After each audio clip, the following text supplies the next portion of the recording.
Hello, and welcome back to another episode of the Grow Your Occupancy podcast.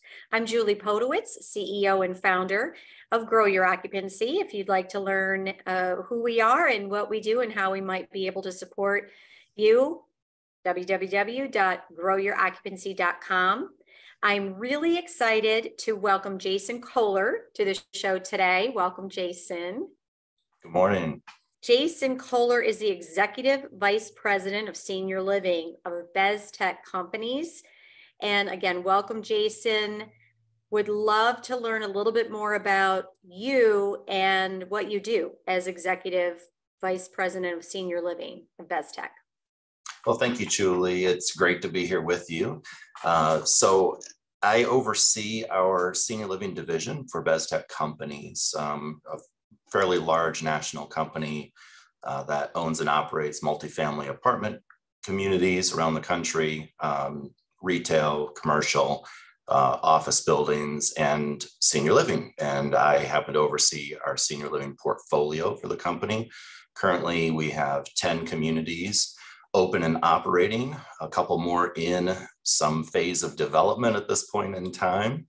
And I have the wonderful luxury of working with a fantastic team here, a full team from corporate director of sales and marketing, culinary team, senior vice president of ops, couple regional directors. So excited to be here with you today. Well, thanks. It's good to get to know you a little bit. Last time we talked, Jason, there were quite a few things that you mentioned that I took notes on and wanted to kind of dig in a little bit today. You, in talking about your senior living or Beztak senior living portfolio, you mentioned that you are that you're really very heavily independent living, that there is some assisted memory care, but heavy independent living, and that upper middle market kind of luxury brand. And you said something that I'm going to copy. It's a wants driven market, not a needs driven market. And really all senior living is, even though for memory care and assisted, we think it's all needs, right? But especially for independent living. Can you talk a little bit about how you, as the leader of senior living, bring this home for everyone's buy-in for wants driven market? Yes, well, we are very independent living heavy. We have several communities that are independent living only. And then we have a few communities that are independent living, assisted living, memory care. And as you mentioned, we definitely believe it's want driven market, period, whether there's care component or not. It still at the end of the day has to be a resident's desire to want to receive that care or want to move into a community and receive those services. And so that becomes the biggest challenge. Is it maybe somewhat, I don't want to say easier if care is involved, because there are some needs there, if you will. The challenge certainly is still present in having those individuals move into the community or want to move into the community. But it's especially challenging, as I'm sure most know, on the independent living side, especially during the pandemic and coming out of the pandemic. We are starting to see an uptick in the desire to move back into congregate living settings, which is helpful, but still it boils down to the desire to want to move in and take part in what we have to offer. And therein lies the challenge from a sales standpoint, right? Is, how do I have someone move from the home that they lived in for so many years, perhaps, and raise their family and have these ties to the local community? How do I have them move into the community and really share everything that we have to offer? And that I think is, that's certainly where the rubber meets the road, right? From a sales standpoint, is sharing that experience and conveying those benefits, but also doing that in a way where there's empathy for where they are in their journey. Correct. Mm-hmm. So, respecting what they have, what they've built, that home, but also explaining all the wonderful benefits, but just more than explaining, because what I feel is that we need to demonstrate that and get them to be part of the community in advance as part of the sales process. I think that helps to speed up that gestational period, that time from inquiry to move in, we know is a certain number of days. There's different stats on what that is currently. So, some people will say that's 110, some people say it's 192. For us, it's certainly skewing more toward, that 180, 160, 180 day range, depends on the community. Mm-hmm. So how do we accelerate that? If we can, respectfully accelerate that. And I think one of the ways of doing that is getting people involved in the community and feeling like they're part of the community, though they may not have an apartment there just yet. Oh, I would agree 100%. In addition to and let's invite you for a meal, what are some ways that your teams engage your prospects and families before they move in or while they're thinking about it? Event invitations are big for us. So we do really some amazing events. We have, the luxury of having quite a sizable budget when it comes to life enriching programming, which I'm very thankful for. So we have world-class performers that come in, artists, musicians, et cetera, runs the gamut, actors, actresses that come in and they perform for us, for our residents, which is amazing. And that is really a good draw for prospects, inviting them to these signature events, what we call signature events. These are, pretty big events.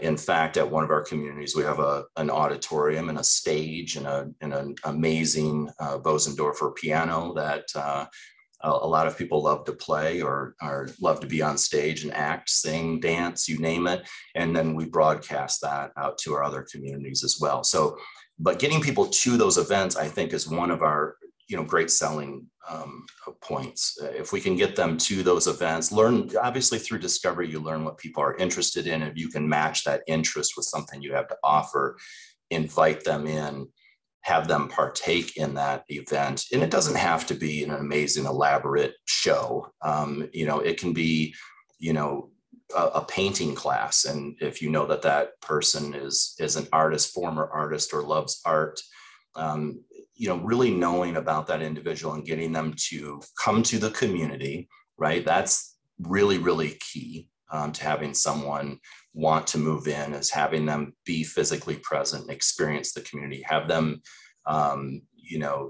engage in that activity and have a great time doing it. Show them a wonderful time, introduce them to someone with, like interests, similar interests. As soon as they can build a connection and a friendship, that's a lot of the hurdle, right? It's moving from home, going into a community. This might be a terrible analogy, I don't know, but I kind of liken it to going back to school in a way. There's some fears there going to a new school, right? There are some fears there. Am I going to fit in? Are these people like me? Am I going to make friends? Those are real, I think, concerns and challenges to having people move in. So if you can bridge that gap and alleviate that concern very early on, your chances of success are much higher. And I think bringing them to those events or having them participate in those activities is key. Well, this is such an emotional decision. And if we're not connecting emotionally, and people will remember emotion more than fact, there's lots of statistics around that. And gosh, think back to, years and years and years ago to a memory, even from your childhood. We may not remember the details, but we'll remember how we felt, if good, bad, or otherwise, right? Boy, those emotions stick. So if you're connecting, I feel good, or I laughed, or I have a friend, or I feel cared about, or this was interesting, or stimulating in whatever way that someone is tuned in, that, right, therein lies the demonstration, as you said, of the value of a wants driven. I want to feel connected. I want to feel stimulated. I want to have fun, laugh, or be spiritual, or, whatever it is that people want. And you mentioned the discovery. You don't know what people want unless you're interested to find out. Right? Very important. Yeah, it is. Genuine interest in others is a very important key to success. And you had mentioned, how it made you feel. There's a wonderful Maya Angelou quote that I won't attempt to recite for fear of butchering it on your podcast, but people do remember how you made them feel. And you and I have been into hundreds of communities probably at this point in our career, and as well, I know when you walk in, you get a sense, right? Is that do you feel warm, comfortable? Is it inviting?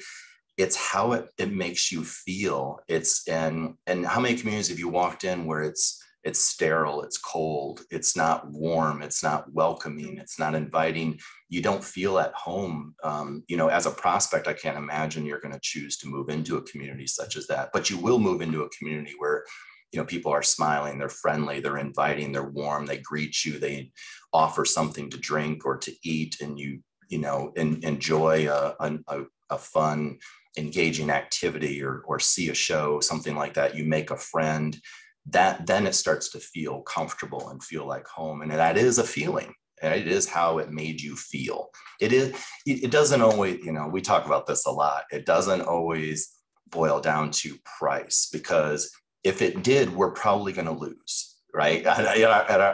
In our communities, Sure. we have a fairly high price point. It's really about the experience. People will pay for experience, and you see it in the consumer and retail market. You see it with brand. People will pay for that experience or that feeling that a place or a product gives them. I think that we try to, we subscribe to that, and we try to have prospects and our residents have a wonderful experience. And I think it's proven that they're willing to pay a little bit more for that experience. We have to create these experiences. Aaron Fish and I had a couple podcasts. He's dining services and experience around mealtime at Trestle Hospitality, and critical, right? Absolutely critical. Sales is tied into dining, right? But brought up sales and engagement in an operations culture is so critical. Yet, from my experience, engagement directors and activities work really, really hard, no doubt. But there would seem to be much more of a connection around the experience that our residents are having. Yet when we look, like you said, or we feel, and all due respect to the hardworking activities and engagement and everything, it's like a lot of the same things, a lot of those kind of 4 things a day. And we really, it game of inches, like you said, you don't need to have an elaborate, if you have a great, elaborate budget, and you can have professional actors, for example, as you were talking, my daughter's in theater at FSU, have the local, the local high school kids come and do whatever I think at our local high school right now, it's Little Mermaid, have them come in to do, they would love to do that, I'm sure, with the local community theater, lots and lots of talent, right? Local talent. And like you mentioned, also taking lots of notes, that you share what's going on. And that's so important. You either maybe live stream the event if you get permission, or record it and put it out to this is what's happening at our community in Amherst versus, and you put it out everywhere. And that's messaging around the feeling and emotion instead of telling people what you do. It's letting the story unfold, right? And that's the emotion. Yeah, it's not about the big budgets and that sort of thing. I feel like it's certainly, it's a luxury to have more money to spend. It makes it a little easier, sure. But it's not, you can do those same things without a budget, right? You mentioned a couple of great ideas, local theaters. You touched on multi-generational. What is more successful than having kids come in, right, and interact with seniors? There's love on both sides. It is an experience, and it's emotional, and it's memorable, and that's what matters, right? It's not really how much money you spend doing these things. like to do things at a high level, and it's beautiful, and you can do the same thing though without the budget. It is how it's the experience, it's the emotion, it's how it makes you feel. Absolutely. So you're right, we do see a lot of calendars that are, talking about life enrichment programming. We do see a lot of calendars that are the same thing over and over again, or the 4 things, or there's 7 dimensions of wellness, or however many you ascribe to, and you're touching on so many of those things each week. And it's not it shouldn't be looked at as I need 4 things on the calendar, or I need to touch on each dimension of wellness each week. It boils down to really, what do your residents want? What are they interested in? What do they want to see? What do your prospects want? And what do they want to see? I've been known to put things on the calendar that maybe current residents might not be that interested in, but I know prospects or that future resident are interested in, and they want to see those things on the calendar. So we have to put more of an emphasis on that, on programming, because I think it makes a world of difference. If you're thinking about how do you differentiate yourself from staying at home, you always talk about how we're different and better. How are you different and better than staying at home? And then I think you realize that programming, and you mentioned dining, those 2 elements are huge. Those are huge. That is your different and better story, because your biggest competition is probably home, right? And that's how you're different, is that service, that hospitality, that dining experience, that life enriching programming. And more emphasis needs to be placed there. I guess that's what I'm saying. No, I would agree. Jason, thank you so much. We have yet to touch on 2 topics I really want to pick your brain on in maybe a part 2 podcast, if you're willing to join me again. Thank you so much, Jason, for joining us today in the Grow Your Occupancy podcast. Watch for part 2 coming soon. I'm Julie Podewitz with Grow Your Occupancy. Thanks so much.